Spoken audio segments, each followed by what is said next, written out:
अशोक को मौर्यन एम्पायर का सबसे पॉपुलर रूलर माना जाता है और एंशियंट इंडियन हिस्ट्री का ये पहला रूलर था जो कि सबसे ज़्यादा पॉपुलर हुआ देश में और विदेश में भी।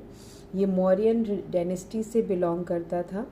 इसका जन्म 302 BCE में हुआ था और अपने फादर के रीजन के टाइम पर यानी बिंदुसारा के टाइम पर ये तक्षशिला और उज्जैन का गवर्नर था और इसको काफ़ी एक्सपीरियंस हो गया था एडमिनिस्ट्रेशन का। उसके बाद अपने फादर की डेथ के बाद यानी 273 में BCE में ये राजा बना और उसके बाद से मौर्यन डायनेस्टी की भागदौड़ इसके हाथ में आ गई। अब बात आती है कलिंगा वॉर की, जो कि 261 BCE का सबसे खौफनाक मंजर था यानी सबसे खौफनाक इंसिडेंट था। क्या हुआ था कि the conquest of Kalinga Ashoka का एक बहुत ही बड़ा एम्बिशियस था। उसकी बहुत बड़ी पसंद थी कलिंगा, क्योंकि उसको कलिंगा से कई फ़ायदे थे। पहला तो वो सी पोर्ट का एरिया था, यानी आसपास से फॉरेन कंट्रीज़ में बिजनेस हो सकता था। अशोका उस लैंड को पाना चाहता था और यही ऐसा सी पोर्ट था जो कि मौर्यन एम्पायर में सम्मिलित नहीं हुआ था।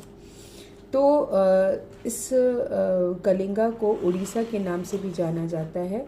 अशोका जो कि मानता था कि जो traditional policy of the conquest और अग्रेशन, सो इसने क्या किया, इसने कलिंगा पर वॉर किया। कलिंगा को इन्वाइट करने की ड्रीम से इसने 261 BCE में कलिंगा पर वॉर किया और एक बहुत ही टफ रेसिस्टेंस हुआ। इस वॉर में कलिंगा के राजा बहुत बुरी तरीके से पराजित हुए और अशोका कलिंगा वॉर जीत गए। लेकिन इसकी जीत यानी कलिंग की जीत अशोक को बहुत महंगी पड़ी। फ्रॉम द रॉक एडिक्ट 12 जो कि इलाहाबाद में है, उसमें लिखा गया है कि कलिंगा की वॉर ने हज़ारों और लाखों की संख्या में लोगों को मारा और घायल किया था। 100,000 were slain and many time that number wandered, यानी जितने मरे उससे ज़्यादा लोग घायल हुए। तो ये डेथ और डिस्ट्रक्शन देख करके कलिंगा की अशोका का मन बहुत ही परिवर्तित हो गया। उसे बिल्कुल अच्छा नहीं लगा।